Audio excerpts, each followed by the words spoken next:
Hey guys, here's just a quick video on something kind of neat I picked up in trade yesterday. This is part of it. This is an old Craftsman stand-up drill press. It's in pretty nice condition.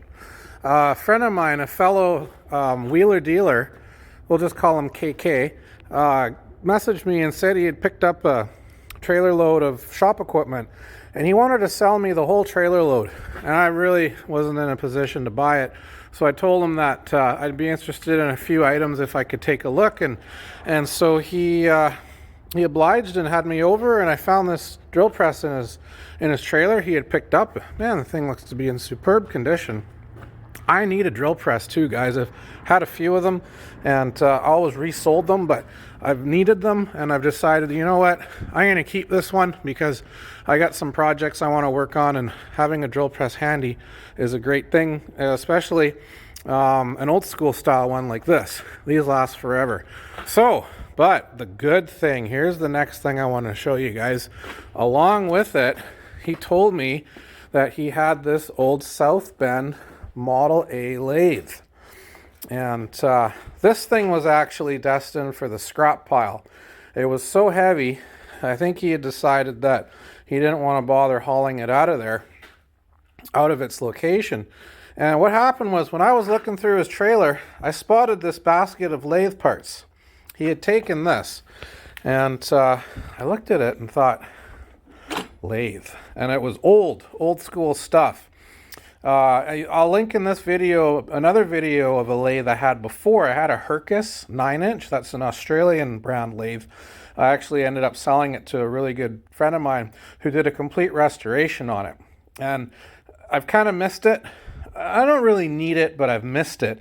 Anytime I need something lathed, I just bring it to him because he's good with the machine. But here was an opportunity, guys, for me to pick one of these up again. And so KK has been after me for a year about a dirt bike that I've got, that I told him I'd sell him one day if he was interested. And so between the drill press and this lathe, which I just realized was going to scrap anyways, so I could have probably salvaged it myself, I swapped him the dirt bike.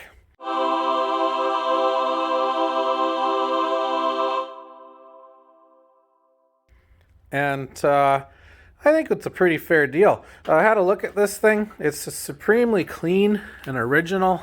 It's not beat up. It doesn't look abused. It's obviously been disassembled partially to haul away from where it was installed in the previous owner's garage. It's come with 3 or 4 boxes of tooling. There's no taper tool, but we're gonna have to find one of those.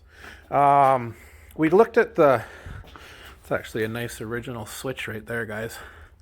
We had a look at the date on this. Well, the serial number right there, 174367. And I went to the South Bend Equipment Registry online yesterday, just on my phone real quick. And that serial number seems to fall in the mid-1940s era. I'm not sure what else you can date these things by. There's probably a million little things on it that people would recognize to date the thing. But anyway, picked it up, brought it here, unloaded it yesterday. We even stole the tabletop off the bench that it was bolted to. And my plans for this thing are to clean up this area right here. I'm going to move that motorcycle and all those motorcycle parts and all that stuff down to there. We're going to clean that out, and we're going to build ourselves a little workshop area right here. We're going to install some lights, better lights. Those lights are junk, and maybe put another wall up here and a cover, and we're going to install a lathe area where we can make bits and pieces and learn how to use this thing. I'm kind of excited to make some YouTube videos about this machine and showing it function. So I'm sure it's going to need some restoration, some repairs, or some adjustments and configuration. I've got another friend that has been working with these machines for his entire life. He's one of those guys that knows them inside out, backwards. It's funny, I called him yesterday. I hadn't talked to him in a while, and I told him about this, and I said I had put it on a pallet and put it on the floor in my shop. And very first priority, he said, is the floor flat? Is it flat? Because he was concerned that if it wasn't flat, we would bend or I guess knock the bed out of adjustment. Guys, I don't know. This thing's going to need to be gone over. I'll introduce a second friend that knows these things backwards, forwards, and inside out in the next video when we get this thing set up over here and get some light on it and get it bolted down and put together and wired and get it to make some noise. So anyway, hit the subscribe button. This is going to be a learning experience for me. I don't plan on getting rid of this thing. It's a decent machine. It's a rare machine, and I'm pretty lucky to have been able to pick this up. All right, like I said, hit the subscribe button. We're going to go through this, sort it out, and clean it up.